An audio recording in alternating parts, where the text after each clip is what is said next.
पर।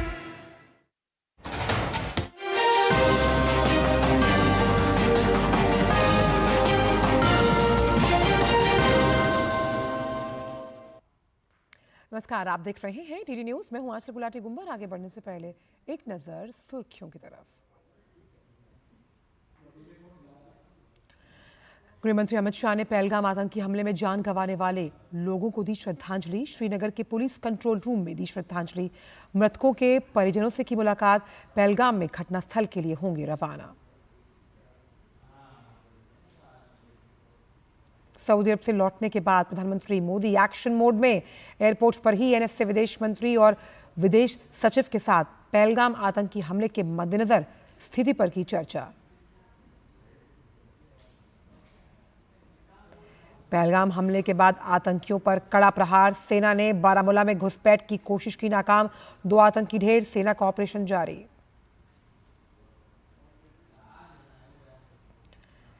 पहलगाम आतंकी हमले के विरोध में जम्मू कश्मीर बंद। श्रीनगर समेत कई जगहों पर सड़कों पर पसरा सन्नाटा। स्कूल कॉलेज भी हुए बंद। पहलगाम हमले के बाद जम्मू कश्मीर में सुरक्षा के कड़े बंदोबस्त। एनआईए की टीम पहुंची घटनास्थल पर। उत्तर प्रदेश समेत कई जगहों पर हाई अलर्ट घोषित।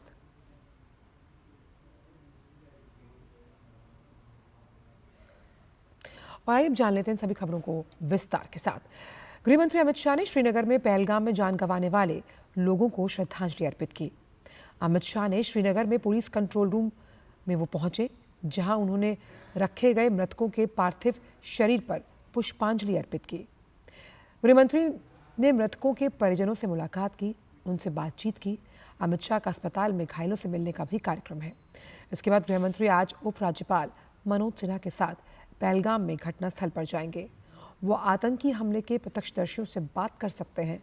इससे पहले गृहमंत्री ने कल श्रीनगर में पहलगाम में पर्यटकों पर कायराना आतंकी हमले के बाद श्रीनगर में वरिष्ठ अधिकारियों के साथ उच्च स्तरीय समीक्षा बैठक की। गृहमंत्री पहलगाम में घटनास्थल के दौरे के बाद नई दिल्ली पहुंचेंगे। अमित शाह के दिल्ली आने पर सीसीएस की बैठक होने की संभावना है।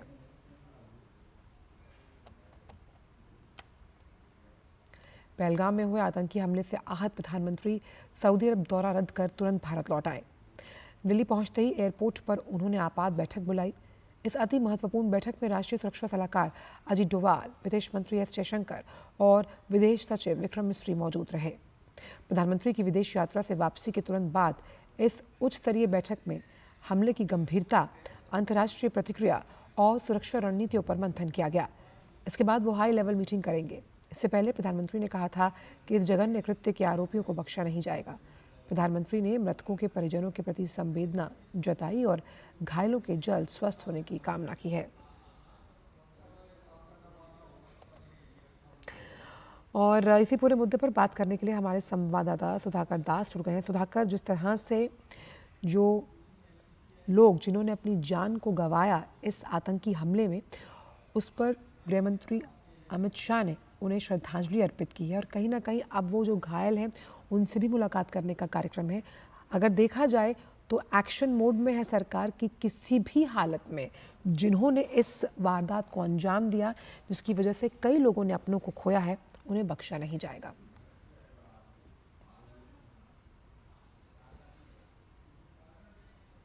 अपनी जान गंवाई है, जिसको भरना बहुत ही मुश्किल है, लेकिन निश्चित तौर पर इस वक्त गृह मंत्री का श्रद्धांजलि देना, मृतकों के परिजनों से मुलाकात करना, एक तरह से ये एश्योरेंस देना कि जो जान गई है इसका बदला ज़रूर लिया जाएगा, कठोरतम कार्रवाई आतंक के खिलाफ की जाएगी। ये एक बड़ा एश्योरेंस गृह मंत्री की तरफ से मृतकों के परिजनों को और पूरे देश को इस वक्त दिया जा रहा है, जब वो इस वक्त जम्मू कश्मीर में मौजूद है। हमको पता है कि अभी तुरंत वो पहलगाम के लिए भी निकले हैं, तो घटनास्थल पर भी जाएंगे, जहां पूरी ब्रीफिंग वो वहां पर लेंगे और किस तरह से अभी जो कॉम्बिंग ऑपरेशन चलाया जा रहा है, एक संयुक्त अभियान जम्मू कश्मीर पुलिस, सेना और अर्धसैनिक बलों की तरफ से, उसमें क्या कुछ अभी सूचना मिली है, तो उसके बारे में भी वो जानकारी लेंगे। निश्चित तौर पर एक बड़ी घटना और हाल के आप देखिए कि कई तरह की चीज़ें अब सामने आ रही हैं धीरे धीरे, चाहे जम्मू कश्मीर के जो स्थानीय पॉलिटिकल पार्टीज़ हैं या देश के भी कुछ मेन स्ट्रीम पॉलिटिकल पार्टीज़ हैं, जब इस तरह के कल्चरल इन्वेजन उस तरह की तमाम बातें करते हैं, एक नैरेटिव आईएसआई पाकिस्तानी सेना की तरफ से आता है, पाकिस्तान ऑक्यूपाइड कश्मीर में मौजूद आतंकी संगठनों की तरफ से आता है। जब ये जानकारी सामने आती है कि हमास, आईएसआई, लश्कर जैसे संगठनों का कोलैबोरेशन हो रहा है, तो ज़रूर एक बड़ी और गहरी साजिश की तरफ इशारा होता है और निश्चित तौर पर धीरे धीरे इसके बारे में सूचनाएं सामने आ रही हैं। तो अब देखना पड़ेगा कि किस तरह से अब गवर्नमेंट ऑफ इंडिया इसको आगे टेकअप करती है। जहां तक पीएम मोदी की बात है, हमने देखा कि वो किस तरह से आहत हुए हैं और एक स्ट्रॉन्ग रिजॉल्व उनकी तरफ से जब उन्होंने अपना दौरा कट शॉर्ट करके सऊदी का वो दिल्ली पहुंचे, दिल्ली पहुंचते ही उन्होंने बैठक की और लगातार वो अपडेट ले रहे हैं, ना सिर्फ ताज़ा स्थिति की बल्कि साथ ही साथ आने वाले समय में किस तरह के कार्रवाई की ज़रूरत है ताकि इस तरह के मानवता के दुश्मनों को, इस कायराना हरकत करने वालों को उनके अंजाम तक पहुंचाया जाए। सुधाकर, यहाँ प्रत्यक्षदर्शियों का जो एक अहम रोल है वो मान सकते हैं बहुत अहम है और ऐसा भी माना जा रहा है कि गृह मंत्री अमित शाह कुछ प्रत्यक्षदर्शियों से भी बातचीत कर सकते हैं सिक्योरिटी के लिहाज से, क्योंकि सुरक्षा कड़ी की गई है। और जिस तरह से अभी कुछ देर पहले अश्वनी बता रहे थे, जो एक बहुत टर्निंग पॉइंट वो ये है कि इस जघन्य जो घटना को अंजाम दिया गया, जिस वारदात को अंजाम दिया गया, जिस आतंकी घटना को अंजाम दिया गया है, पूरा जो कश्मीर है वो उसके खिलाफ खड़ा है। ये एक बहुत बड़ा टर्निंग पॉइंट है इस पूरे मामले को लेकर। बिल्कुल, देखिए एक वही मंशा थी, एक खौफ का माहौल पैदा करना जम्मू कश्मीर में। हम जानते हैं कि जिसका मुंहतोड़ जवाब खासतौर से आर्टिकल 370 हटने के बाद पूरे जम्मू कश्मीर ने किस तरह से दिया। और यही वजह है, सिर्फ बीते 2 साल में देखिए ना 4.5 करोड़ पर्यटक जम्मू कश्मीर में आए। तो ज़रूर एक उस जो पूरा बैकबोन है जम्मू कश्मीर की इकोनॉमी का, उस पर हमला करने की कोशिश और जो एक उनकी मंशा थी कि इसके बहाने खौफ का माहौल पैदा किया जाए, लेकिन उसका एक उलट परिणाम आज देखने को मिल रहा है कि आज जब लोगों ने वो शांति अमन का माहौल देखा, जो इकोनॉमिक एक्टिविटी जम्मू कश्मीर में देखी, जो एक संपन्नता उसके जरिए जो रोजगार सामने आ रहा है, तो लोगों को ज़रूर लगा कि एक जो झूठा नैरेटिव उनके सामने गढ़ा जा रहा था, वो सिवाय जो है जम्मू कश्मीर के बच्चों को, युवाओं को दहशतगर्दी में, बेरोजगारी में धकेलने के सिवा कुछ नहीं कर रहा था। और इसी वजह से आज ये पूरा जम्मू कश्मीर में ये माहौल दिख रहा है कि आतंक के खिलाफ जम्मू कश्मीर के आम लोग खड़े हुए हैं। लेकिन निश्चित तौर पर ये धर्म की आड़ लेके, लोगों का नाम पूछ के ये जो हत्या हुई है, इसमें अगर कोई साजिश लगती है तो वो सीमा पार की साजिश लगती है। और उस साजिश को किस तरह से नाकाम करना है, उस साजिश का किस तरह से बदला लेना है, वो जरूर देश की सुरक्षा एजेंसियां देखेंगी। और गृह मंत्री ने जब खुद आई विटनेस का अकाउंट लिया है, जब खुद बातचीत की है, पूरी स्थिति को समझा है, तो उस सेंटिमेंट को वो पीएम मोदी के साथ भी साझा करेंगे। मुझे लगता है कि पहलगाम के बाद फिर से वो एक पीएम मोदी को ब्रीफ करेंगे। अगर कैबिनेट कमेटी ऑन सिक्योरिटी की बैठक बुलाई जाती है तो उसमें भी तमाम स्थितियों की चर्चा होगी और एक जो देश का सेंटिमेंट है, जो परिजनों का सेंटिमेंट है, उस आलोक वो सेंटिमेंट बहुत सत्य और प्रमाण के साथ किस तरह से जब उसकी ब्रीफिंग होगी, उसके बाद किस तरह की रणनीति अपनाई जाएगी, वो बहुत इंपॉर्टेंट है। आप सुधाकर बने रहिएगा हमारे साथ। कुछ खबरों से पहले रूबरू करवाते हैं इसी मामले से जुड़ी दर्शकों को, फिर आपके पास मैं वापस आऊंगी। बात कर लेते हैं एक बार फिर से जम्मू कश्मीर में कल हुए पहलगाम के आतंकवादी हमले की, जहां कई पर्यटकों के मारे जाने के बाद कश्मीर घाटी की सुरक्षा को कई गुना बढ़ाया गया है। हमला श्रीनगर से करीब 85 किलोमीटर दूर दक्षिण कश्मीर के अनंतनाग जिले में हुआ। सेना, सीआरपीएफ और जम्मू कश्मीर पुलिस द्वारा संयुक्त तलाशी अभियान क्षेत्र में जारी है। पहलगाम में हमले वाले जो स्थान है उसमें 5 किलोमीटर के दायरे तक के अभियान को बढ़ाया गया है। हमलावरों का पता लगाने के लिए विशेष बल, खोजी कुत्ते और अन्य तकनीक जो कि खुफिया साधन से जुड़ी हुई है, उसे तैनात किया गया। राजमार्गों और संवेदनशील क्षेत्रों में अतिरिक्त चौकियां स्थापित की गई और प्रमुख प्रतिष्ठानों, पर्यटन स्थलों के पास त्वरित प्रतिक्रिया दल तैनात किए गए। उत्तरी सेना के commander lieutenant general MV Suchendra Kumar को आज श्रीनगर में स्थानीय गठन कमांडरों द्वारा घाटी में वर्तमान सुरक्षा स्थिति के बारे में जानकारी दी जाएगी। श्रीनगर और गुलमर्ग और सोनमर्ग जैसे अन्य पर्यटन स्थलों में तलाशी अभियान तेज कर दिया गया। किसी भी संभावित घटना को रोकने के लिए पर्यटकों के ठहरने वाले छोटे, मध्यम और तमाम जो बड़े होटल्स हैं उसके आसपास की सुरक्षा को बढ़ाया गया है। जम्मू कश्मीर के पहलगाम में पर्यटकों की हत्या के विरोध में घाटी के व्यापार और पर्यटन संगठनों ने आज कश्मीर बंद की घोषणा की। बंद का असर देखने को मिल रहा है। श्रीनगर में लाल चौक पर सभी दुकानें बंद हैं। Chamber of commerce and industries Kashmir, Jammu और कश्मीर होटेलियर्स क्लब, सभी ट्रैवल एसोसिएशंस, ट्रांसपोर्ट, रेस्टोरेंट के जो मालिक हैं और सामाजिक समूहों द्वारा संयुक्त रूप से बयान जारी कर बंद का आह्वान किया गया। कई धार्मिक संगठनों ने भी बंद का समर्थन किया। जम्मू क्षेत्र में बंद का आह्वान व्यापारिक संगठनों और समाज के विभिन्न वर्गों द्वारा किया गया। दक्षिण कश्मीर में अनंतनाग जिले के पहलगाम इलाके में आतंकवादियों द्वारा हमले में मारे गए पर्यटकों और पीड़ित परिजनों के प्रति अपनी सहानुभूति व्यक्त करने के लिए जम्मू और कश्मीर के कई इलाकों में लोगों ने विरोध प्रदर्शन किया है।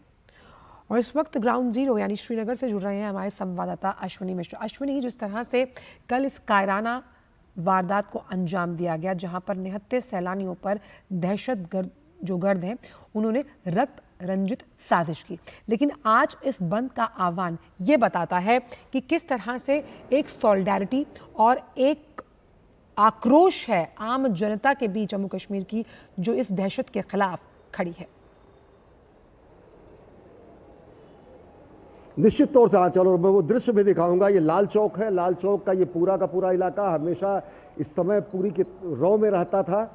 सबसे ज़्यादा बड़ा वाणिज्यिक केंद्र है, सबसे ज़्यादा व्यापार का क्षेत्र है और पूरे के पूरे लाल चौक ही नहीं, पूरी के पूरे घाटी में, चाहे वो कुपवाड़ा हो, चाहे वो हंडवाड़ा हो, चाहे वो बांडीपुरा हो, चाहे वो गांदरबल हो, आसपास के जितने इलाके हैं, जितने जिला मुख्यालय हैं, सब जगह यही नज़ारा है। घाटी पूरी तरीके से बंद है और वो सबसे बड़ी बात है कि घाटी इस दहशतगर्दी के खिलाफ, इस कायराना हमले के खिलाफ, इस जघन्य अपराध के खिलाफ, इस घृणित अपराध के खिलाफ आवाम ने एकजुटता दिखाई है कि किस तरीके से लोगों ने पहली बार इस तरीके से, ये जानना ज़रूरी होगा कि पहली बार दहशतगर्दी के विरोध में 2019 के बाद इतना सफल, इतना बड़ा जो है यहाँ पर बंद का आयोजन हुआ है। किसी राजनीतिक दल द्वारा नहीं किया गया है। यहाँ जैसा कि आपने बताया, जो चैम्बर ऑफ कॉमर्स है, वाणिज्यिक संगठन है, जो सामाजिक संगठन है, जो अन्य व्यापारिक संगठन है, उन लोगों ने एक अपील जारी की और उसका असर ये है कि अस्पताल की जो आवश्यक सेवाएं हैं वो तो चल ही रही है, लेकिन अस्पताल के अलावा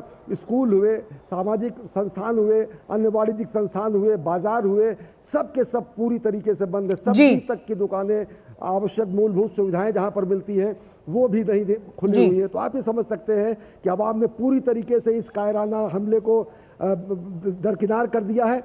और सबसे बड़ी बात यह है कि सबसे बड़ा जो यहाँ का लोगों के एस्पिरेशन थे उनको पंख लगे थे जब यहाँ पर सैलानियों के आने की संख्या बहुत ज़्यादा हुई थी, पर्यटकों की संख्या हुई है। पिछले 2 वर्षों में अगर देखें 4.5 करोड़ से ज़्यादा सैलानियों का, पर्यटकों के यहाँ पहुँचना इस बारे में बताता था कि कितनी तेजी से घाटी में बदलाव की बयार बही है। उस पर हमला किया गया है, हिंदुस्तानियत पर हमला किया गया है, इंसानियत पर हमला किया गया है, कश्मीरियत पर हमला किया गया है। और वो कश्मीरियत आज कहीं ना कहीं यहाँ पर दिखती है जो मेहमान नवाजी के लिए जानी जाती है।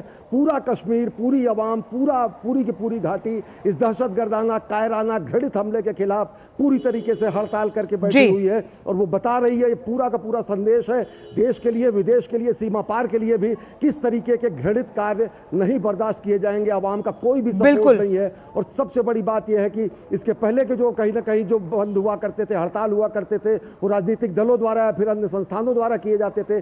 स्वतः अनुसूचित, सेल्फ इंस्पायर्ड तरीके से लोगों का इस तरीके से दहशतगर्दी के खिलाफ आना ये बताता है कि आवाम चाहती है कि यहाँ पर स्थिति सामान्य रहे, स्थिति यहाँ पर बेहतर रहे, स्थिति और बेहतर होते रहे, युवाओं को रोजगार मिले, पर्यटन को बढ़ावा मिले, आधारभूत संस्था को विकास मिले। और उसी को रोकने को या फिर उसी को कहीं ना कहीं हार्म पहुंचाने की ये कोशिश थी, जो कि मंसूबे सफल नहीं होंगे। खुद केंद्रीय गृह मंत्री अमित शाह यहाँ पर हैं, पहलगाम के लिए रवाना हो चुके हैं, वहाँ पर घायलों से मुलाकात करेंगे, परिजनों से यहाँ पर उन्होंने श्रीनगर में मुलाकात की है।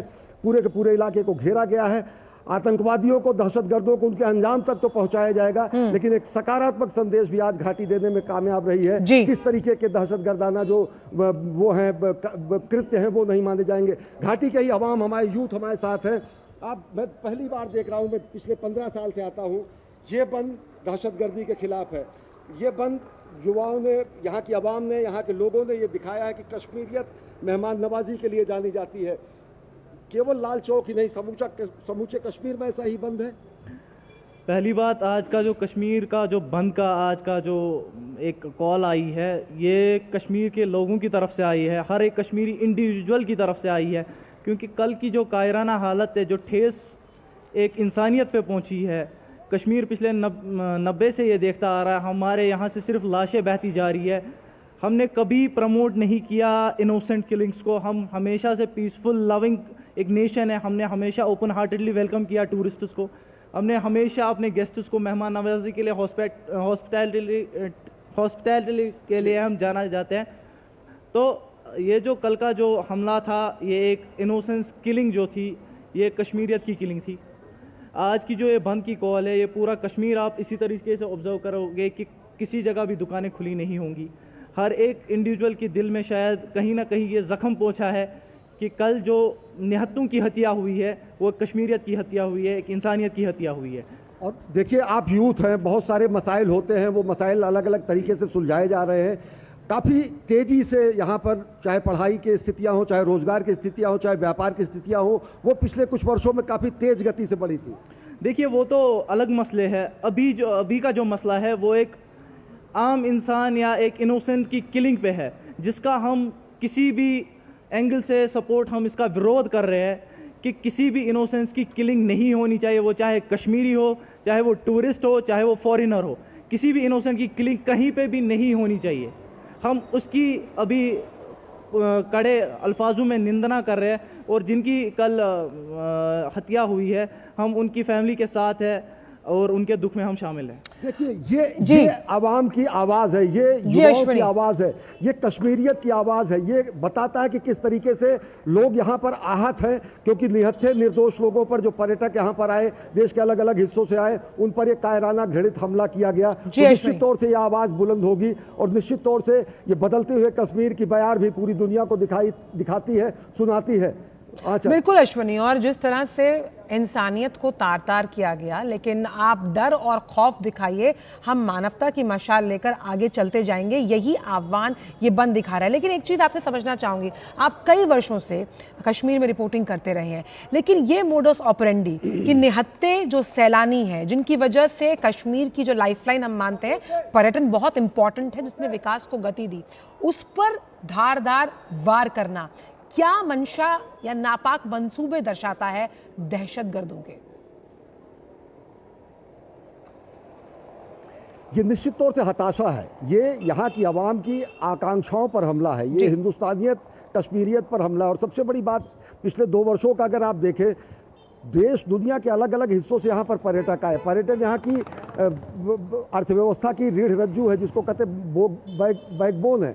सबसे ज़्यादा लोगों के अगर देखें, लोग यहाँ पर जो असंगठित क्षेत्र में काम करते हैं, चाहे वो ट्रांसपोर्टर हो, चाहे वो यहाँ के व्यापारी हो, चाहे यहाँ के सैलानियों को अलग अलग तरीके से सहूलियत पहुँचाने वाले होटेलियर्स हो या अन्य चीज़ें हों, पूरी की पूरी अर्थव्यवस्था यहाँ की पर्यटन पर लगी हुई है। उस पर्यटन को कहीं ना कहीं धक्का पहुँचाना, निश्चित तौर से जो नॉर्मलसी हुई है, जो धारा 370 के एबोल्यूशन के बाद, अनुच्छेद 370 के बाद, जब पूरी दुनिया देख रही थी कि किस तरीके से यहाँ पर एकदम नए कश्मीर का अभ्युदय हो रहा था, जिस तरीके से नए भारत का अभ्युदय के साथ, उस पर कहीं ना कहीं हताशा में ये किया गया हमला है। और सबसे बड़ी बात यह है कि इस हमले के पीछे कहीं सीमा पार के आतंकवादी तो हैं ही हैं, एलईटी के अलग अलग बदले हुए नामों से आए हुए भाड़े के विदेशी टट्टू तो है ही हैं, लेकिन वो भी तत्व कहीं ना कहीं होते हैं जो इनको यहाँ पर आंतरिक रूप से उनको शरणगाह मुहैया कराते हैं, उनको शरण देते हैं। उन तत्वों को भी पहचान की जा रही है, उन तत्वों को भी कहीं ना कहीं आज समझ में आ रहा है कि यहाँ की मेजॉरिटी की आवाम जो है ऐसे तत्वों को खिलाफ है, जो कि हड़ताल बताता है। और एक चीज़ मैं और ये कहूँगा कि युवा को इन सब चीज़ों से किसी तरीके से राजनीतिक मुद्दों से सामान्यतया नहीं लेना होता। अभी एक युवा की आपने विचार सुने हैं, लोग ये मान के चलते हैं कि जो मूलभूत सुविधाएं हैं वो बेहतर शिक्षा हो, बेहतर रोजगार हो, बेहतर पर्यटन हो, बेहतर अर्थव्यवस्था हो, बेहतर यहाँ पर संभावनाएं निवेश हो, बेहतर यहाँ पर लोगों का आवागमन हो, चीज़ें सामान्य हो, और वो बड़ी तेज़ी से हो रही हैं अनुच्छेद 370 के खात्मे के बाद से और पिछले 10 वर्षों में भी।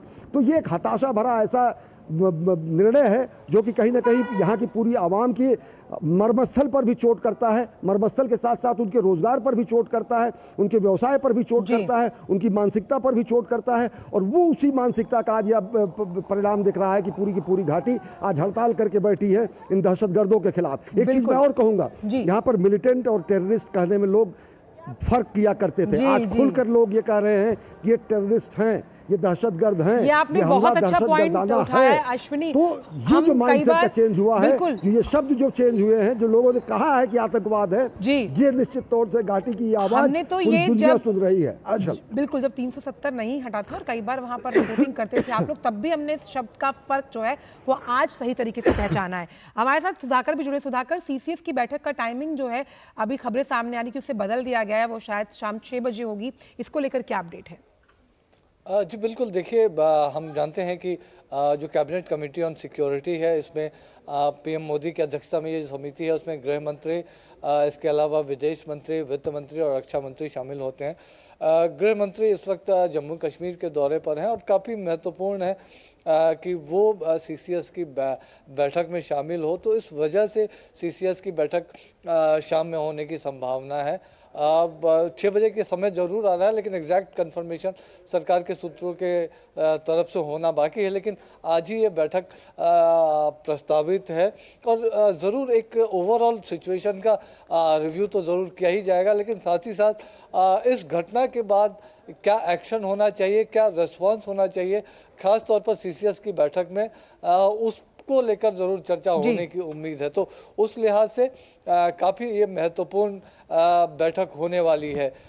दूसरी बात ये भी है कि गृह मंत्री अभी इस वक्त पहलगाम कुछ ही देर में पहुंच जाएंगे, तो वो सीधे तौर पर ग्राउंड जीरो पर जाकर जो इस वक्त एंटी टेरर ऑपरेशन चल रहा है, तो उसके बारे में जानकारी लेंगे और अपनी तरफ से भी वहां निर्देश देंगे। एनआईए की टीम भी पहलगाम पहुंच गई है और एक कह सकते हैं कि एसओपी होता है, जब कोई आतंकी घटना होती है तो एनआईए की टीम जरूर पहुंचती है। उस बारे में आने वाले समय में तय किया जाएगा कि इसकी जांच किसको दी जाए। संभवतः ये जांच एनआईए के पास पहुंचे भी, लेकिन जगह अगर कह सकते हैं कि डिफरेंट लोकेशंस पे अभी बहुत ज़्यादा अपडेट है इस खबर को लेकर और ज़रूर दिन भर इस खबर को लेकर हलचल रहेगी आज। जी चलिए, आप दोनों ही हमारे साथ बने रहिएगा। ब्रेक लेने के लिए कहा जा रहा है, एक ब्रेक लेंगे, उसके बाद अश्विनी के पास वापस आकर समझने की कोशिश करेंगे कि जिस तरह से आतंकियों ने इस घटना को अंजाम दिया, इसमें कैसे ये जो पूरा इलाका है पहलगाम का, इसकी भौगोलिक स्थिति को समझने की कोशिश करेंगे। वक्त एक छोटे से ब्रेक का।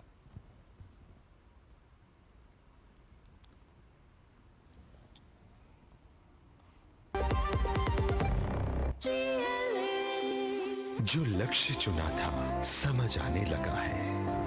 जीएलए यूनिवर्सिटी, उच्च लक्ष्य की निश्चित प्राप्ति। मेरी पसंद, मेरी पसंद, मेरी पसंद, मेरी पसंद, हमारी पसंद, हम सबकी पसंद। मजबूत देश का मजबूत सरिया हो गया स्टील। ब्रेक के बाद विकास स्वागत। और हमारे साथ हमारे दो संवाददाता जुड़े हुए हैं, न्यूज़ रूम से जुड़े हुए हैं सुधाकर दास और श्रीनगर के लाल चौक से अश्विनी मिश्र जुड़े हुए हैं। अश्विनी, क्योंकि जिस तरह से हम लगातार इस पूरी कायराना आतंकी घटना को ट्रैक कर रहे हैं कल रात से, उसमें एक सबसे इंपॉर्टेंट बात जो मोडस ऑपरेंडी, जिसका जिक्र शब्बीर डार ने भी किया, सुधाकर ने भी किया, क्योंकि आप वहाँ पर मौजूद हैं, आपसे समझना चाहेंगे आखिरकार जिस तरह से वहाँ पर इस कायरानापूर्ण एक्ट को अंजाम दिया गया, वो ये माना जा रहा है कि लोकल्स की उसमें काफ़ी मदद की भूमिका हो सकती है। आप इतने साल वहाँ रिपोर्टिंग करते आए हैं, किस तरह से आप इस भूमिका को आंकते हैं? क्योंकि आप इस पूरे मोमेंट को अगर हम रिक्रिएट करें कि आप पहलगाम में किसी रिक्रिएशनल एक्टिविटी में लगे हुए हैं, वो एक बहुत मिनी स्विट्जरलैंड कहा जाता है, और अचानक आपसे कोई आपका नाम पूछता है, आपका धर्म पूछता है और फिर आपको गोली मारता है। निश्चित तौर से। और देखिए, पहलगाम सबसे ज़्यादा आकर्षण का केंद्र है। गुलमर्ग, पहलगाम या फिर अन्य जो इलाके हैं यहाँ पर, पहलगाम 85 किलोमीटर के आसपास है। जो भी आदमी आता है उसकी कहीं ना कहीं इच्छा होती है कि पहलगाम गुलमर्ग जरूर आए। अगर लाल चौक देखने के बाद उसको इन इलाकों में घूमना होता, श्रीनगर के अन्य इलाकों में।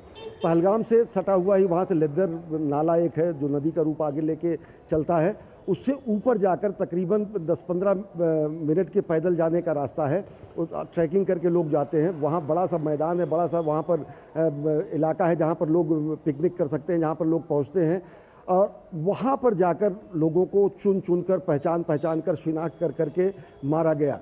मंशा एकदम साफ थी कि जिससे घृणा का माहौल पैदा हो, न केवल घाटी में बल्कि पूरे देश में। मकसद पे केवल साफ ये था कि खास करके ऐसे लोगों को टारगेट किया जाए जो एक धर्म विशेष से आते हैं। मकसद एकदम साफ था कि ऐसे लोगों को शिनाख्त किया जाए जो देश के अलग अलग हिस्सों से आते हैं, जो कहीं ना कहीं उनके आसानी से लोगों के निशाने पर आ सकते हैं, जिनको वहाँ की भौगोलिक दशाएं नहीं पता होती हैं।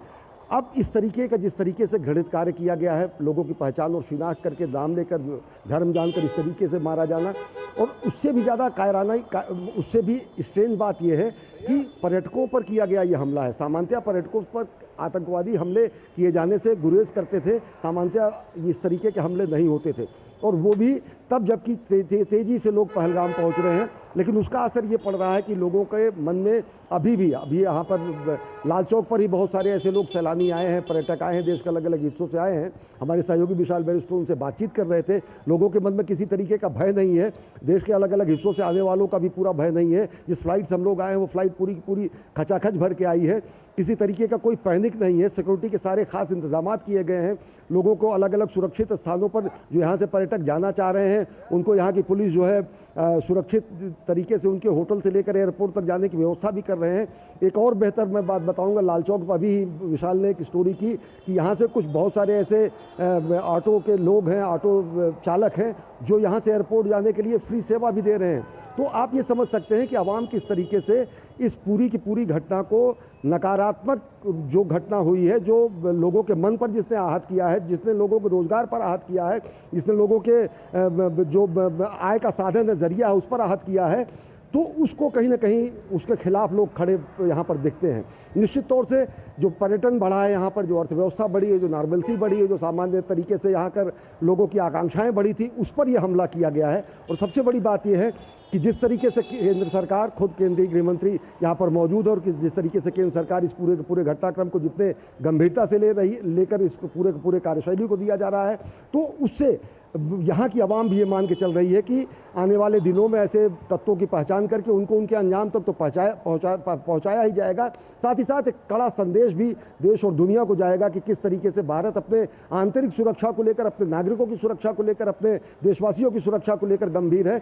और यहाँ की ये आवाम भी चाहती है कि ऐसे लोगों की शिनाख्त करके, पहचान करके उनको उनके अंजाम तक पहुंचाया जाए। कई लोगों से जब बातचीत हमने की तो उन्होंने कहा कि निश्चित तौर से ऐसे तत्व होते हैं जो यहाँ के लोगों, यहाँ के सीमा पार से आए हुए आतंकवादियों का साथ देते हैं, उनको लॉजिस्टिक सप्लाई करते हैं, अन्य चीज़ें करती हैं, उनकी भी शिनाख्त की जा रही है। पूरे के पूरे इलाके के 5 किलोमीटर क्षेत्र को घेराबंदी करके हर एक तरीके से, हर एक पहलू से, तकनीक के लिहाज से, ड्रोन के लिहाज से, IB और सुरक्षा बलों के लिहाज से, पैरामिलिट्री सेना और जेके पुलिस के संयुक्त अभियान के तहत इस पूरे के पूरे ऑपरेशन को अंजाम दिया जा रहा है। सकारात्मक परिणाम इस ऑपरेशन के भी दिखेंगे। निश्चित तौर से जो नकारात्मकता का माहौल खड़ा करने की कोशिश है, वो ये बंद बताता है कि उस नकारात्मक के माहौल को भी एक घाटी ने सकारात्मक संदेश भी दिया है देश और दुनिया को। और निश्चित तौर से दहशतगर्दी के खिलाफ उठ खड़ी हुई है घाटी, और अंजाम तक पहुंचेंगे ये दहशतगर्द जिन्होंने। चलिए, बड़ी खबर आ रही है हमारे साथ, बिल्कुल बड़ी खबर आ रही है। शब्बीर के पास जाएंगे कि गृह मंत्री अमित शाह जो है पहलगाम में घटनास्थल पर पहुंचे, और अमित शाह पहलगाम के बैसरन पहुंचे। शब्बीर डार से उस पर अपडेट थे। शब्बीर, क्या अपडेट है इस बात को लेकर? जी बिल्कुल, इस वक्त जो हम बात कर रहे हैं तो होम मिनिस्टर अमित शाह इस वक्त पहलगाम में है और वो घटनास्थल का दौरा कर रहे हैं। वहाँ पे वो जो ऑपरेशन हो रहा है, जो कॉम्बिंग ऑपरेशन हो रहे हैं, उसकी वो बिल्कुल रिव्यू लेंगे। वहाँ उसके साथ लेफ्टिनेंट गवर्नर हैं और फौज और पुलिस और CRPF के तमाम जो आला अफसरान हैं वो उसको ब्रीफ कर रहे हैं। उसके बाद अमित शाह हॉस्पिटल का भी दौरा कर रहे हैं, जहाँ पे घायल लोग से वो मिलेंगे और उनसे बात करेंगे। बड़ी बात यह है कि अमित शाह कल शाम से ही श्रीनगर में है, और वो यहाँ पे कल शाम को जब हम जानते हैं कि उन्होंने रिव्यू मीटिंग ली है, उसमें यही जो मुद्दे उन्होंने डिस्कस किया वो हैं कि किस तरह से इन्फिल्ट्रेशन ग्रिड जो है, जो पार से इन्फिल्ट्रेशन हो रही है, उसको जो लूप होल्स हैं वो कैसे हम प्लग करें, और किस तरह से जो ओवरऑल एक मिनट शब्बीर, जम्मू कश्मीर का बिल्कुल वो शब्बीर एक मिनट आपको रोकना चाहूंगी। एक बार फिर से अपने दर्शकों को बता दें कि गृह मंत्री अमित शाह पहलगाम में घटनास्थल पर पहुंच चुके हैं और वहां से वो जो बैसरन है वहां पहुंचे हैं। जिस तरह से शब्बीर बता रहे थे कि सीआरपीएफ और तमाम सुरक्षा एजेंसियां वहां मौजूद हैं, वो पल पल की अपडेट और लगातार उस पूरी जगह का मुआयना कर रहे हैं, समझने की कोशिश कर रहे हैं कि आखिरकार किस तरह से उसका निरीक्षण कर रहे हैं कि आखिरकार यहाँ क्या हुआ होगा। और प्रत्यक्षदर्शियों से, जैसा कि सुधाकर बता रहे थे, उनसे भी बातचीत का कार्यक्रम है, आखिरकार उनसे भी समझिए, क्योंकि हमने कुछ तस्वीरों में देखा था कि जब उन्होंने जो लोग जिन्होंने अपनी जान गंवाई इस पूरी आतंकी घटना में, उन्हें श्रद्धांजलि अर्पित की थी, तो वहां पर उनके जो परिजन थे जो कहीं ना कहीं बहुत भावुक थे, उन्होंने भी बात की थी गृह मंत्री अमित शाह से। शब्बीर, हमने आपसे कुछ देर पहले तस्वीरें दिखाई थी जहां पुलिस कंट्रोल रूम में जिन लोगों ने अपनी जान गंवाई इस कायराना आतंकी घटना में, उन्हें श्रद्धांजलि अर्पित की, उनके जो परिजन थे जिन्होंने अपनों को खोया, उनके उस भावुक पल में भी गृह मंत्री उनके साथ दिखाई दिए। जी बिल्कुल, ये एक संदेश दे रहा है पूरे देश को कि किस तरह से जो सरकार दिल्ली से लेकर श्रीनगर इस इंसिडेंट को गंभीरता से ले रहे हैं, और किस तरह इस वक्त जो लोगों ने अपने डियर वंस को खोया है, उनके साथ किस तरह पूरी भारत सरकार खड़ी है, पूरा देश खड़ा है और पूरा जम्मू कश्मीर के लोग खड़े हैं। क्योंकि हमने देखा वहाँ पे अमित शाह जब उन परिजनों से मिल रहे थे, वहाँ पे लोकल लोग भी उनके सहयोग में थे, उनके खड़े थे। जो टूरिस्ट ऑपरेटर्स हैं, जो यहाँ पे बिजनेस ट्रेड और बॉडीज हैं, स्कूल एसोसिएशन हैं, या रिलीजियस और पॉलिटिकल लीडर्स हैं, वो भी इस इंसिडेंट में सरकार के साथ है। वो भी यही चाहते हैं कि कड़ी से कड़ी कार्रवाई अंजाम दी जाए, ताकि जो लोग इसके पीछे हैं उनको पहले आइडेंटिफाई किया जाए और उनके खिलाफ सख्त से सख्त कार्रवाई की जाए। अच्छा, एक चीज सुधाकर से जानना चाहूंगी। सुधाकर, पहले बताया कि जम्मू कश्मीर में पूरा बंद है जी, गम है, गुस्सा है, लेकिन गम और गुस्सा उसके साथ आक्रोश भी है। आपके पास शब्बीर वापस आऊंगी, एक अपडेट चाहूंगी कि सुधाकर वो अपडेट दे पाए। सुधाकर, ऐसी भी खबरें आ रही हैं, ये तस्वीरें पहले अपने दर्शकों को बता दें, ये तस्वीरें हैं पहलगाम के उस घटनास्थल की जहां गृह मंत्री अमित शाह इस वक्त पहुंच चुके हैं, और ये पहुंचना दर्शाता है कि इस आतंकी घटना को जिस कायरतापूर्ण रवैये से अंजाम दिया गया, उस लिहाज से अब तमाम जो अपडेट्स हैं कि किस तरह से ये घटना हुई, इसको समझेंगे गृह मंत्री अमित शाह। अब से कुछ देर पहले आपने देखा कि जो पुलिस कंट्रोल रूम था, वहां पर जिन लोगों ने अपनी जान गंवाई इस आतंकी घटना में, उन्हें श्रद्धांजलि अर्पित करते हुए नजर आए। उनके जो परिजन थे, जो भावुक थे, जिन्होंने अपनों को खोया, उनको आश्वस्त करते हुए नजर आए कि गृह मंत्री अमित शाह, और यहाँ पहलगाम में पहुंचकर जगह का मुआयना करते हुए नजर आ रहे हैं गृह मंत्री अमित शाह। जिस तरह से पहलगाम के बैसरन इलाके में आतंकियों ने घुड़सवारी कर रहे जो पर्यटक थे, उन पर फायरिंग की, उनसे पहले उनका नाम पूछा, मजहब पूछा गया और फिर फायरिंग की गई। यानी धर्म विशेष को सुनियोजित तरीके से टारगेट करने की जो एक मोडस ऑपरेंडी, जो अपने आप में, जिन भी हम तमाम एक्सपर्ट से बात कर रहे हैं, हमने अपने रिपोर्टर्स जो ग्राउंड जीरो पर मौजूद हैं उनसे बात की, ये अलग है। और इसी के खिलाफ आप बंद का आह्वान देख सकते हैं जम्मू कश्मीर में। और उस लिहाज से गृह मंत्री का यहाँ पहलगाम में घटनास्थल पर पहुंचना, यहाँ से चीज़ों को समझना, उसके बाद जिस तरह से सुधाकर बता रहे थे कि जब उसका ब्रीफ दिया जाएगा, उसके बाद प्लान ऑफ एक्शन और उसे तैयार किया जाएगा। यानी जिस तरह से आतंकी संगठन जो कि प्रॉक्सी है लश्कर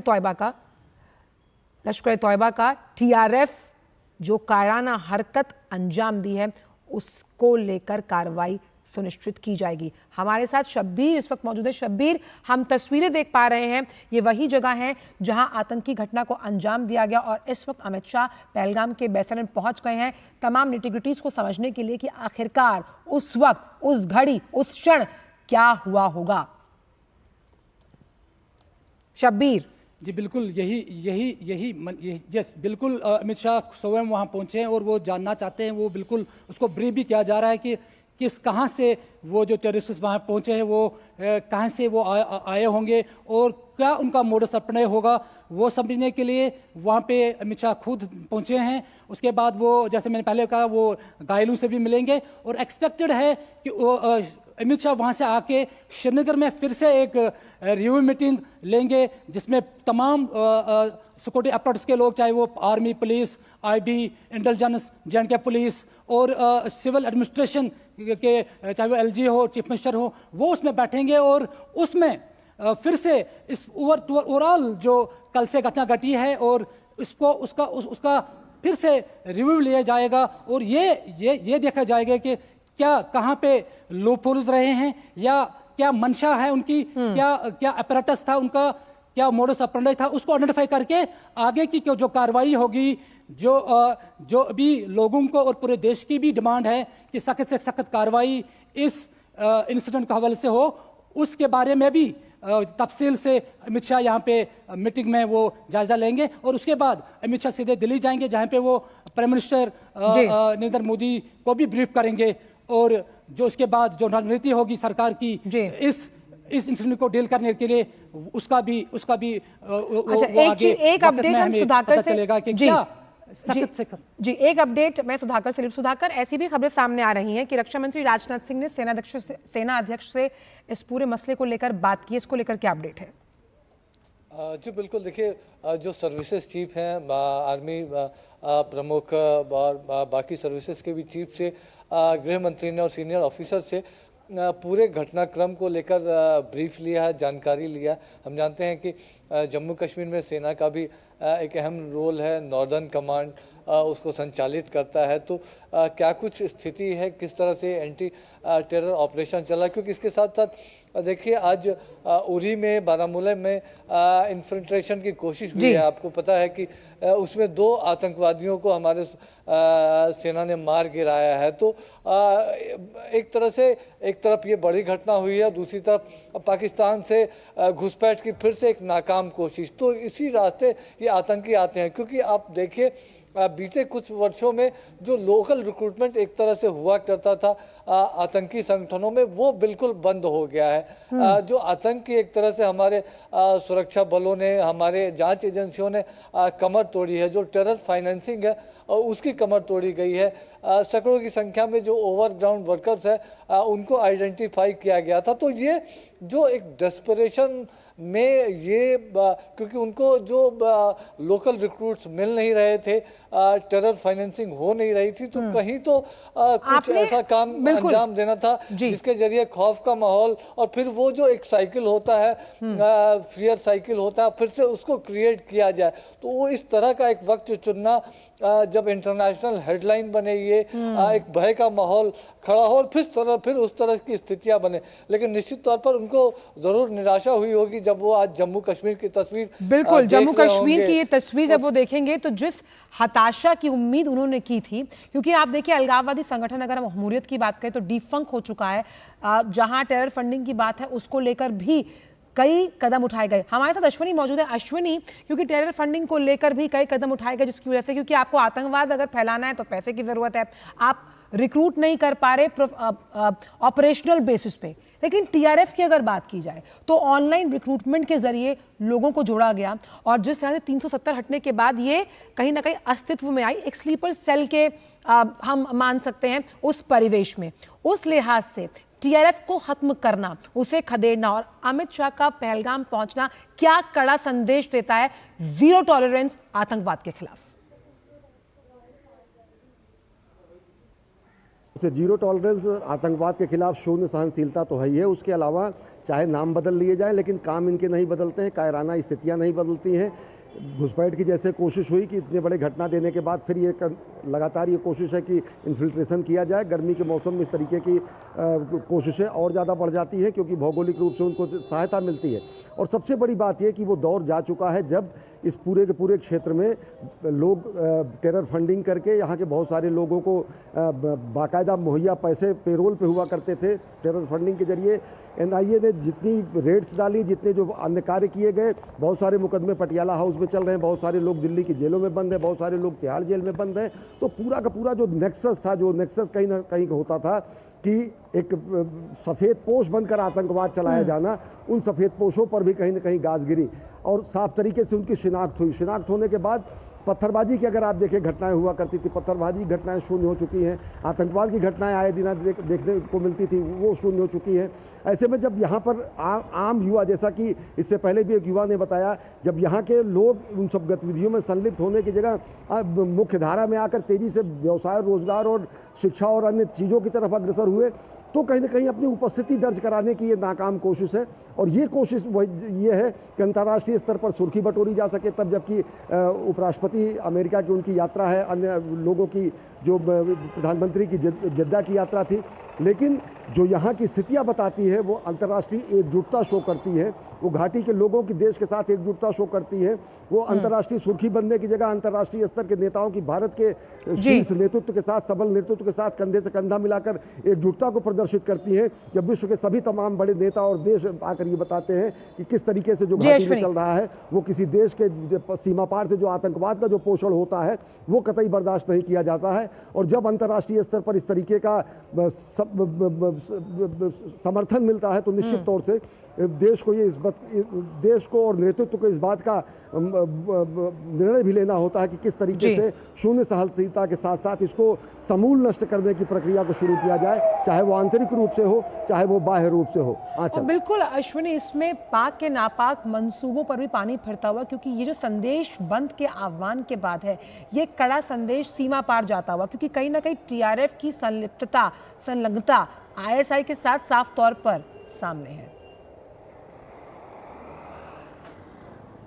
और ये दृश्य मैं एक बार दिखाऊंगा, सीमा पार भी देखे, पाकिस्तान भी देखे, आईएसआई भी देखे, दहशतगर्द भी देखे कि किस तरीके से यहाँ के लोगों ने उनकी मजम्मत की है, कड़ी भर्त्सना की है, कड़ी निंदा की है, एकजुटता दिखाई है इस कायराना नापाक मानवता के खिलाफ किए गए, इंसानियत पर किए गए हमले के खिलाफ।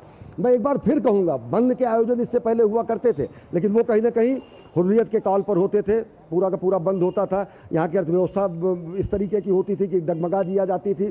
साल भर में 365 दिनों में से 200 से ज़्यादा दिनों तक यहाँ पर बंद के आह्वान हुए होते थे और लोग आज ही जा जाते थे। लेकिन ये जो पहला बंद है, मैं बता रहा हूँ, पहला ऐसा बंद है जो आतंकवाद, दहशतगर्द कहते हुए यहाँ की आवाम ने कहा है कि यहाँ इस तरीके की चीज़ें अब बर्दाश्त नहीं की जाएगी। बदलता हुआ माइंडसेट के साथ साथ आप ये मान के चलिए कि मैं फिर एक बार कहूँगा कि दहशतगर्दों की हरकत पर, दहशतगर्दों के नापाक मंसूबों पर यहाँ की आवाम ने वो कुठाराघात किया है, हमला किया है, क्योंकि उन्होंने साफ किया है कि इस तरीके की चीज़ें, इस तरीके के कायराना हमले, इस तरीके के पर्यटकों पर हमले, इस तरीके से यहाँ की अर्थव्यवस्था पर हमले, इस तरीके से निर्दोष लोगों पर हमले, कश्मीर की आवाम, देश की आवाम, देश दुनिया, हमारा नेतृत्व कतई बर्दाश्त नहीं करता है। और ये कहीं ना कहीं जब घाटी के लोग ये संदेश देते हैं, यहाँ के युवा ये संदेश देते हैं, तो एक सबल तरीके से इसके खिलाफ एक निर्णायक प्रहार करने का भी अवसर बनता है। और वो निर्णायक प्रहार चाहे वो किसी भी स्तर का हो, चाहे आंतरिक स्तर पर हो, चाहे सीमा पार के स्तर का हो, आने वाले वक्त बताएंगे। लेकिन ये शून्य सहनशीलता जो है हमारी, वो सीमा पार और पूरे दुनिया को स्पष्ट बिल्कुल। और ये बंद इसी बात का अभिप्राय है, बिल्कुल ये बंद इसी बात का अभिप्राय है, इसी बात को कहीं ना कहीं अंकित करता हुआ। शब्बीर, ऐसी खबरें भी सामने आ रही हैं कि जो आतंकी हैं उनके स्केच जल्द ही जारी कर दिए जाएंगे, जिसमें यह माना जा रहा है कि 2 आतंकी जो थे वो लोकल आतंकी थे, जिसमें त्राल से भी एक आतंकी शामिल। हालांकि ये सभी खबरें सूत्रों के आधार पर हैं। शब्बीर जी बिल्कुल, अभी सोशल मीडिया पे भी एक वीडियो अभी सर्कुलेट हो रहा है जिसमें एक टेररिस्ट का बैक पोर्शन का उसका एक पिक्चर सर्कुलेट हो रही है। और ये कल से ही सूत्र बता रहे थे कि शायद जो 4 से 5 लोग थे उसमें 3 लोग शायद पार के होंगे और 2 लोग लोकल रिक्रूटर्स हैं वो उनके साथ होंगे, क्योंकि लोकल से ये होगा कि उनका जो टोपोग्राफी है, जो एरिया है, शायद उनका कुछ उसका थोड़ा अंदाज़ा होगा कि कैसे आना है, कैसे निकलना है। तो अभी जो है, अभी वहाँ पे पूरी तौर पर 5 किलोमीटर के फासले को कार्डन में लिया गया है और किसी को भी ऐसा इस तरह का कार्डन है कि कोई वहाँ जंगल से बाहर नहीं जा सकता। अगर टेररिस्ट वहाँ पे छुपे हैं तो प्रयास यही है जिन सिक्योरिटी अपराटस का कि उनको आइदर न्यूट्रलाइज किया जाए या उनको पकड़ा जाए, क्योंकि जिस तरीके का वहाँ पे ऑपरेशन माउंट किया गया है, जिस तरह पे मैन एंड मशीनरी को एम्प्लॉय किया गया है, जिस तरह वहाँ पे ड्रोन्स का सहयोग लिया जा रहा है, मॉडर्न टेक्नोलॉजी का, ह्यूमन इंट को भी वहाँ पे एम्प्लॉय किया है कि कहाँ से अगर वो जब उन्होंने वहाँ पे कारनामा अंजाम दिया है उसके बाद यही अंदेशा है कि शायद जो टेररिस्ट है वो उसी एरिया में कहीं पे छुपे हैं और सिक्योरिटी एजेंसीज बिल्कुल इस वक्त बिल्कुल मिशन मोड में हम मान सकते हैं कि तमाम जो कार्रवाई कर रहे हैं मिशन मोड में है। बिल्कुल सुरक्षा मिशन एजेंसियां मोड जो में है है और सूत्र यही बता रहे हैं कि बहुत जल्द ही इस ऑपरेशन का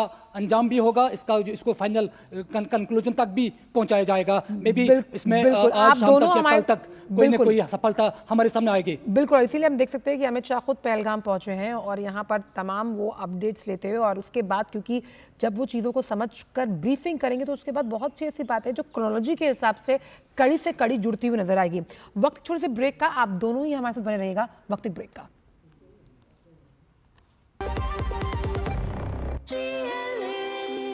जो लक्ष्य चुना था समझ आने लगा है। GLA यूनिवर्सिटी, उच्च लक्ष्यों की निश्चित प्राप्ति।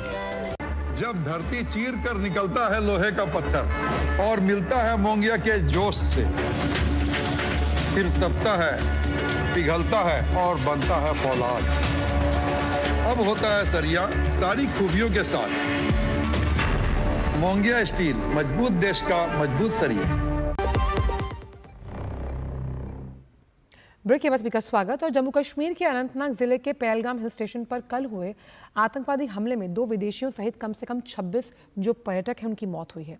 कई अन्य घायल हो गए। अधिकारियों द्वारा जारी सूची के अनुसार मारे गए 26 लोगों में नेपाल और UAE के एक व्यक्ति भी शामिल है, क्योंकि महाराष्ट्र और कर्नाटक के 2 लोग, वहीं हरियाणा, उत्तर प्रदेश, गुजरात और जम्मू कश्मीर के एक व्यक्ति का नाम भी इसमें शामिल है। घायलों को अस्पताल में भर्ती करवाया गया, जिनमें कुछ को गंभीर हालत में श्रीनगर रेफर कर दिया गया है।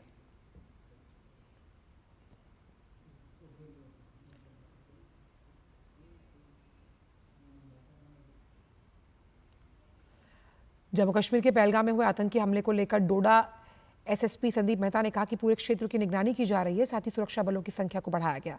उन्होंने लोगों को सोशल मीडिया पर उचित शब्दों का इस्तेमाल करने की सलाह दी है।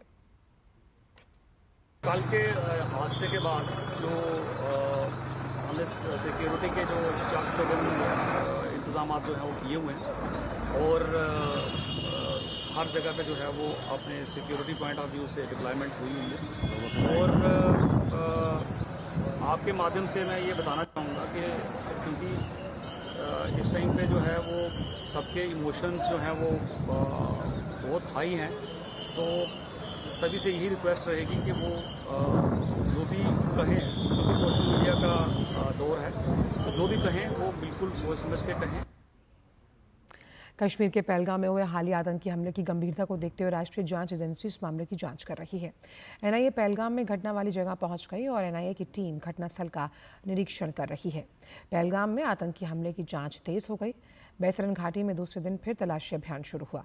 हेलीकॉप्टर और ड्रोन से आतंकियों की तलाश की जा रही है।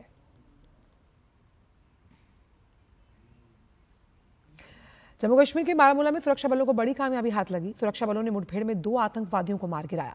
सेना ने कहा कि आज मुठभेड़ उस समय शुरू हुई जब लगभग 2-3 आतंकवादी बारामूला के उरी नाला में सरजीवन के सामान्य क्षेत्र से घुसपैठ करने की कोशिश कर रहे थे।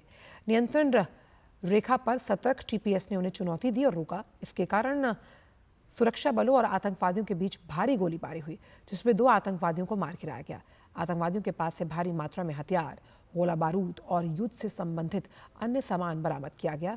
सेना का ऑपरेशन अभी जारी है।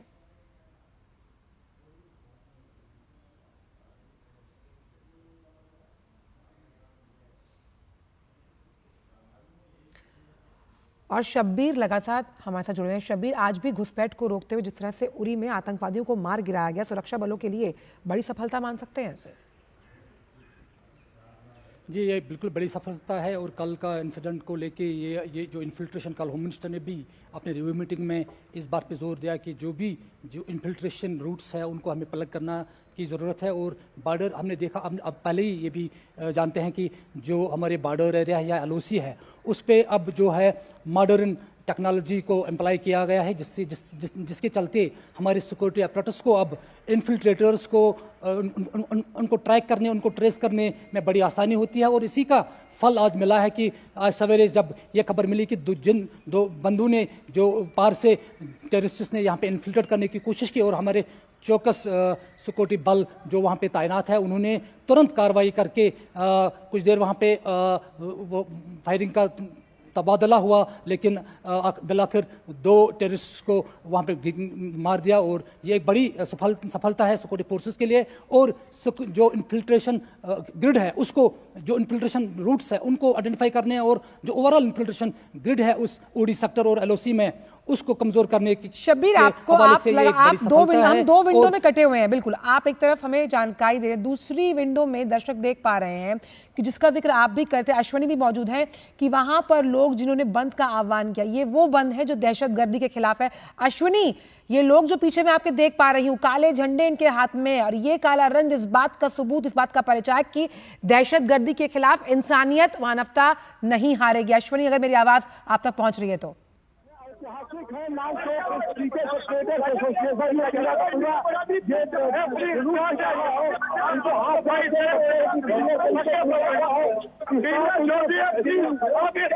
लाल चौक का पूरा मार्केट एसोसिएशन है। आज करना चाहेंगे इनमें किस तरीके से पहली बार है, किस तरीके से पहली बार है, जिस तरीके से लाल चौक पे दहशतगर्दों के खिलाफ कोई बंदूक के नोक पे निकल रहा है। आज कश्मीरी पब्लिक, आज कश्मीरी आवाम खुद अपनी जान निछावर करना चाहते हैं। हम पुरअमन एहतजाज कर रहे हैं। हमारे टूरिस्टों का, हमारे मेहमानों का जो कत्लेआम हो रहा है, ये नाकाबिल बर्दाश्त है। ये कश्मीरियत के खिलाफ है। वो कश्मीरी के दुश्मन भी है और पूरे इंसानियत के दुश्मन है, जिसके मक्का मार्केट की जानिब से हम पुरजोर मजम्मत करते हैं। आप देख सकते हैं, ये वो आम कश्मीरी है जो साफ तौर पर भर्त्सना कर रहा है। We condemn the attack on innocent people. Innocent people यानी कि वो पर्यटक जो वहाँ घूमने गए थे, वो उस प्राकृतिक सौंदर्य का नज़ारा लेने गए थे, उसके लिए आम जो कश्मीरी है वो सड़कों पर उतर आया है। उसने कहा कि दहशतगर्दी के खिलाफ मानवता नहीं हारेगी। जम्मू कश्मीर के पहलगाम में हुए आतंकवादी हमले के बाद केंद्रीय नागरिक उड्डयन मंत्री राम मोहन नायडू ने प्रभावित जो पर्यटक हैं, पीड़ित हैं, उनकी सुरक्षा और कल्याण को सुनिश्चित करने के लिए तेजी से कदम उठाने के लिए कहा। उड्डयन मंत्री ने व्यक्तिगत रूप से गृह मंत्री अमित शाह से बात की और संबंधित अधिकारियों के साथ निकट समन्वय में काम करते हुए 24 घंटे स्थिति की निगरानी वो कर रहे हैं, ऐसा उन्होंने कहा। तत्काल राहत उपायों के हिस्से के रूप में श्रीनगर से 4 विशेष उड़ानों की व्यवस्था की गई है। इसमें से 2 दिल्ली, 2 मुंबई के लिए हैं। अतिरिक्त उड़ानों को स्टैंड बाय पर रखा गया ताकि निकासी की आगे की जरूरतों को पूरा किया जा सके। राम मोहन नायडू ने सभी एयरलाइन ऑपरेटर्स के साथ एक तत्काल बैठक की और सर्ज प्राइसिंग के खिलाफ सख्त सलाह जारी की। यानी कि अगर इस तरह का माहौल है तो कहीं एयरलाइंस इसका फायदा ना उठाए, पैसे ना बढ़ाए टिकटों पर, इसको लेकर सख्त सलाह जारी की गई है। एयरलाइंस को नियमित किराया स्तर बनाए रखने का निर्देश दिया गया ताकि यह सुनिश्चित किया जा सके इस संवेदनशील समय में किसी भी यात्री पर बोझ ना पड़े। उन्होंने महाराष्ट्र के उप मुख्यमंत्री से बात की और पर्यटकों की सुरक्षित वापसी के साथ साथ राज्य अधिकारियों के साथ समन्वय को लेकर पूर्ण समर्थन का आश्वासन दिया। साथ ही साथ मंत्री ने आंध्र प्रदेश के मुख्यमंत्री चंद्रबाबू नायडू से भी बात की, उन्हें स्थिति से अवगत करवाया। मुख्यमंत्री के निर्देश के बाद कश्मीर में फंसे तेलुगु लोगों की सुरक्षित वापसी में सहायता और समन्वय के लिए दिल्ली स्थित आंध्र भवन में एक विशेष सहायता डेस्क की स्थापना की गई। नई दिल्ली स्थित आंध्र प्रदेश भवन में सहायता या जानकारी की आवश्यकता वाले जो पर्यटक के हैं उनके लिए आपातकालीन सहायता डेस्क, हेल्प डेस्क बनाए गए हैं। पहलगाम आतंकी घटना के बारे में वहां से जानकारी मिल सकती है। नंबर आपको बता दें, नंबर है 9818395787। दूसरा नंबर लैंडलाइन नंबर है 01123387089।